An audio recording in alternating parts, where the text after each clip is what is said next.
সাথে সাথে বিশ্বজিৎ দা বললেন যে ইতিহাসের পাতা থেকে বাঙালি বীর যারা ছিলেন, যারা ব্রিটিশদের বিরুদ্ধে লড়াই করে সংগ্রাম করেছিলেন, কেউ নিজের জীবনকে উৎসর্গ করেছে, কারো আত্মত্যাগ, আবার কারো আত্মবলিদানের ফলে আমরা দেশ পেয়েছি, সংবিধান পেয়েছি।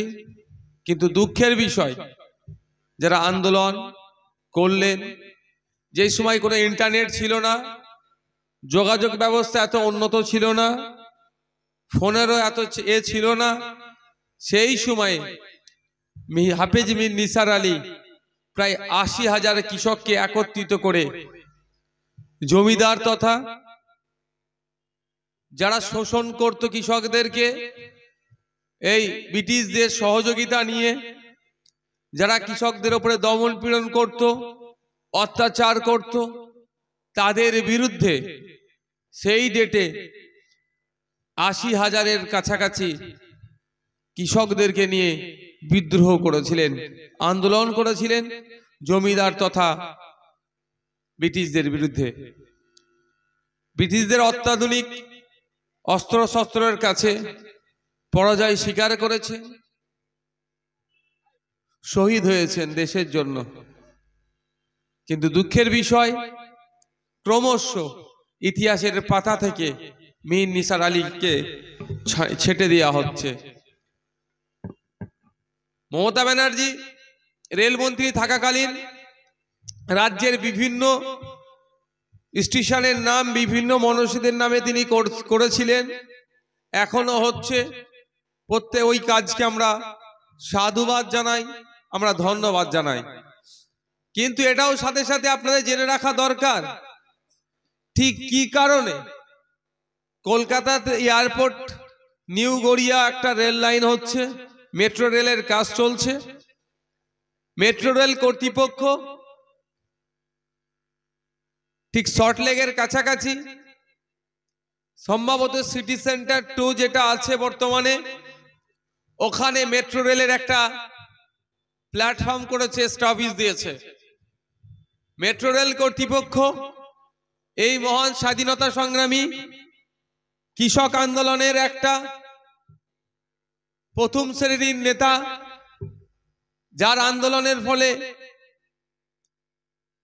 কৃষকরা কিছুটা হলো সুরাহা পেয়েছিল, যার আন্দোলনের ফলে ব্রিটিশরা কম্পিত হয়েছিল, ভয় পেয়েছিল, সেই মহান ব্যক্তির স্মরণে কলকাতা যে নিউ গড়িয়া আপনার এয়ারপোর্ট রেল মেট্রো রেলের যে যোগাযোগ ব্যবস্থা হচ্ছে, সেই একটা স্টেশনের নামকরণ করেছিল আমাদের রাজ্যের মুখ্যমন্ত্রী।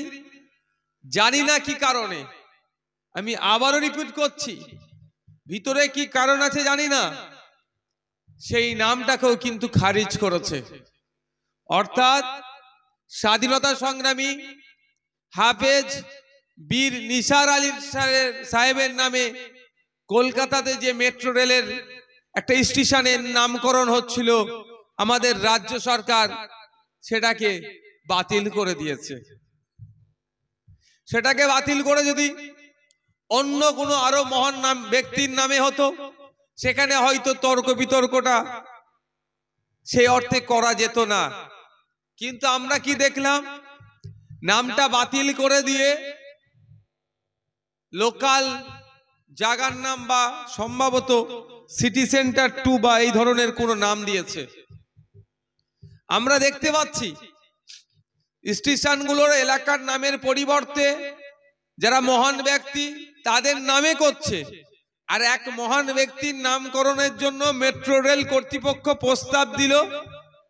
সেই প্রস্তাবকে গ্রাহ্য না করে লোকাল এরিয়ার নাম দিয়ে, ওখানকার যেটা একটু পরিচিত সেটার নাম দিয়ে স্টেশনটা করছেন। এর থেকে একটা জিনিস স্পষ্ট হয়ে যাচ্ছে, মমতা ব্যানার্জির আসল চিন্তা ভাবনা বা তার দল কি চাইছেন। তার দল কোনো মতেই চাইছে না সংখ্যালঘু, দলিত, আদিবাসী সহ পিছিয়ে বর্গের যারা আছেন তাদের পূর্বপুরুষের আত্মবলিদান, আত্মত্যাগ, তাদের পূর্বপুরুষের লড়াই, স্বাধীনতার ইতিহাস বীরত্বের ইতিহাস এই প্রজন্ম না জানতে পারে বা আগামী প্রজন্মকে ভুলিয়ে দেওয়ার জন্য যেমন ইতিহাসের পাতা থেকে তাদের নামকে মুছে দিয়েছে, ঠিক একইভাবে নতুন যেগুলো হওয়ার চেষ্টা হচ্ছে সেইগুলোও কিভাবে মিটিয়ে দেওয়া যায় তার অপচেষ্টা মমতা ব্যানার্জি সরকার করছে। তাই বন্ধুগণ, আপনারা সজাগ সতর্ক থাকুন। ভোট আসলে সংখ্যালঘুদের প্রতি দরদ এদের বেড়ে যাবে, আদিবাসীদেরকে খুব ভালোবাসবে, দলিতদেরকে খুব ভালোবাসবে, নমশূদ্র যারা আছে তাদেরকে খুব ভালোবাসবে, মতুয়া ভাইদেরকে খুব ভালোবাসবে। ভোট মিটে যাওয়ার পরে এদের ইতিহাস, বীরত্বের ইতিহাসকে কিভাবে মুছে দেওয়া যায় তার অপচেষ্টা চালাবে। আমরা সবাই জানি হরিচাঁদ ঠাকুরের কথা, গুরুচাঁদ ঠাকুরের কথা। গত বছরেই আমরা যখন জেলে ছিলাম, মমতা ব্যানার্জি মহাশয় একটা বক্তব্য থেকে একটা প্রোগ্রামে দাঁড়িয়ে যেভাবে হরিচাঁদ ঠাকুর, গুরুচাঁদ ঠাকুরদেরকে তাদের নাম ধরে অপমান করেছিলেন, আমরা ভুলে যাইনি, আমরা প্রতিবাদ জানিয়েছি। কিন্তু এত ঔদ্ধত্য এখনো পর্যন্ত, ওই দিনকে তিনি ভুল নাম উচ্চারণ করেছিলেন, একবার নয় একাধিকবার গুরুচাঁদ ঠাকুরের নামকে ভুলভাবে উচ্চারণ করেছিলেন, এখনো পর্যন্ত কিন্তু তিনি ভুল স্বীকার করেননি। তিনি কোনোদিন চান না হরিচাঁদ ঠাকুর বা গুরুচাঁদ ঠাকুরদের যে অবদান বাংলার মানুষ জানুক। হরিচাঁদ ঠাকুর বা গুরুচাঁদ ঠাকুরদের যে আত্মত্যাগ, শিক্ষা ব্যবস্থাকে এগিয়ে নিয়ে যাওয়ার জন্য যে লড়াই তিনারা করেছিলেন, সেই লড়াই বাংলার মানুষ জানুক, এটা তিনি কোনোদিন চান না। কারণ জানলে তার আদর্শ দেখে মানুষ সৎ পথে থাকবে, মানুষ শিক্ষার কথা বলবে, নারী স্বাধীনতার কথা বলবে, মানুষকে বৈষম্যের থেকে দূরে থাকে সাম্যের কথা বলবে, এক কথায় ঐক্যের কথা বলবে, অধিকারের কথা বলবে। আর মানুষ যদি ঐক্যের কথা বলে, সাম্যের কথা বলে, অধিকারের কথা বলে, তাহলে রাজনৈতিক কারবারিদের তাহলে রাজনৈতিক ভাবে ফায়দা লুটতে পারবে না। সুতরাং তাদেরকে যত বেশি করে ভুলিয়ে দেওয়া যায় ততই রাজনৈতিক কারবারিদের লাভ হবে। তাই বন্ধুগণ, যারা উপস্থিত হয়েছেন, আপনাদের উদ্দেশ্যে বলি, আমাদেরকে থেমে থাকলে হবে না। বিগত দিনের ঘটনাগুলোকে মাথায় রেখে আগামী দিনে এগিয়ে যেতে হবে। ঠিক যেভাবে হরিচাঁদ, গুরুচাঁদ ঠাকুরদের নামকে অপমান করেছে, জবাব দেওয়ার সময় এসেছে, আমরা ভোট বাক্সের মাধ্যমে জবাব দেব। ঠিক একইভাবে যখন নূপুর শর্মা, নবীর জিল্লাল, মুসলিম সমাজের প্রাণ, যিনি মুসলিম সমাজের সর্বোচ্চ ভালোবাসার অধিকারী, যিনি হযরত মুহাম্মদ সাল্লাল্লাহু আলাইহি সাল্লাম, সারা বিশ্বের সর্বশ্রেষ্ঠ মহামানবের নামে যখন কুমন্তব্য করেছিল, পশ্চিম বাংলার ধর্মপ্রাণ মানুষেরা গণতান্ত্রিক প্রক্রিয়াতে যখন প্রতিবাদ করতে যাচ্ছিল, নবান্নর 14 তলা থেকে বসে কিন্তু আমাদেরকে বলেছিলেন, যারা আমরা প্রতিবাদ করছিলাম, আমাদেরকে কি বলেছিলেন, যে এটা দিল্লির ম্যাটার, দিল্লি গিয়ে প্রতিবাদ করুন। তাই আমি আপনাদের বলবো, এগুলো ভুলে গেলে চলবে না। আগামী সময়ে যে আপনার ভোট নিয়ে যে ক্ষমতার সর্বোচ্চ শীর্ষে বসে আছে, আপনাকে যখন অপমান করছে, আপনার প্রাণপ্রিয় মানুষকে যখন অপমান করছে, আপনি যখন প্রতিবাদ করতে যাচ্ছেন, আপনাকে দিল্লির রাস্তা দেখাচ্ছে, তাই সময় এসেছে আপনারও মূল্যবান ভোটটা তাকে, তার বিপক্ষে দিয়ে তাকে বুঝিয়ে দিতে হবে যে আমার ভোটের জন্য তুমি নবান্নের 14 তলায় বসতে পেরেছো, তুমি মুসলিমের ভোটের জন্য নবান্নের 14 তলায় বসতে পেরেছো, তুমি হরিচাঁদ, গুরুচাঁদ ঠাকুরদের ফলোয়ার্সদের ভোটের জন্য নবান্নের 14 তলায় বসেছো, তুমি জল জমি জঙ্গলের যারা স্বাভাবিক অধিকার আছে তাদের ভোট নিয়ে নবান্নের 14 তলায় বসেছো, তুমি পুরুলিয়ার অগরপুরের ওই মানুষটাকে যাদেরকে উচ্ছেদ করে দিচ্ছ তাদের ভোট নিয়ে তুমি 14 তলায় বসেছো। সময় এসেছে আমরা সকলে ঐক্যবদ্ধ হয়ে আপনার বিরুদ্ধে ভোট দিয়ে 14 তলা থেকে আপনাকে আমরা নামাবো। কি প্রস্তুত আছেন তো নাকি? হযরত মুহাম্মদ সাল্লাল্লাহু আলাইহি সাল্লামের সম্পর্কে বাজে মন্তব্য করলো, মুখ্যমন্ত্রীর কাজ ছিল তো ওর বিরুদ্ধে একটা কেস করা। কেস হয়েছিল, আপনারা জানেন হয়তো, ভুলে গেছে নাকি? বরানগর বিধাননগর পুলিশ কমিশনারেটের আন্ডারে একটা কেস হয়েছিল, আপনাদের মনে আছে? মুখ্যমন্ত্রীর মনের জ্বালা যেটা ছিল মুখ ফসকে বলেনি, জ্বালার ক্ষোভের বহিঃপ্রকাশ করে দিয়েছিল কি 14 তলা থেকে তিনি বলেছিলেন, অর্থাৎ নবান্ন থেকে তিনি বলেছিলেন দিল্লিতে গিয়ে প্রতিবাদ করুন। এটা নিয়ে মুসলিম সমাজে রেড়ে করে উঠেছিল, আলোচনা সমালোচনা হয়েছিল, মুসলিম ধর্মপ্রাণ মানুষদের মনে ক্ষোভের সঞ্চয় হয়েছিল। ফলে তিনি কি করলেন, আমাদের সাথে একটা নাটক হয়েছিল। নাটকটা কি ছিল? নূপুর শর্মাকে নাকি নোটিশ করছে বিধাননগর পুলিশ কমিশনারেটের পক্ষ থেকে, ওনাকে ডাকা হচ্ছে। এই তো পুলিশ তাহলে কিছু কাজ করছে, নূপুর শর্মাকে ডাকবে। আজও পর্যন্ত নূপুর শর্মাকে ডেকে এনেছে তো? এরা নূপুর শর্মাকে ডাকবে না, আরো বেশি উৎসাহিত করবে। এই ধরনের নূপুর শর্মারা যারা আছে যত বেশি গাল দেবে, ওদেরকে দিয়ে কামড়াবে, আর তৃণমূল এসে সেখানে মলম লাগানোর জন্য এরা ডাকবে না। এরা কাকে ডাকবে? যারা নারীকে প্রতিষ্ঠা করার জন্য লড়াই করছে, যারা অধিকারের কথা বলছে, দলিত অধিকারের নিয়ে আন্দোলন করছে, মতুয়া ভাইদের কথা বলছে, হরিচাঁদ গুরুচাঁদ ঠাকুরের নামকে নিয়ে যারা খারাপ ভাবে নামকে ব্যবহার করেছে তাদের বিরুদ্ধে বলছে, ওয়াকফ প্রপার্টি উদ্ধারের আন্দোলনে যারা আছে, দেবত্ব সম্পত্তি যেটা হস্তান্তর যোগ্য নয়, এই সরকারের আমলে বিক্রি হয়ে যাচ্ছে, এর বিরোধী যারা করছে, রিফিউজি ল্যান্ড এই সরকারের আমলে বিক্রি হয়ে যাচ্ছে, এর বিরোধী যারা করছে, মমতা ব্যানার্জির পুলিশকে দিয়ে তাদেরকে ডেকে বারবার ডিস্টার্ব করবে।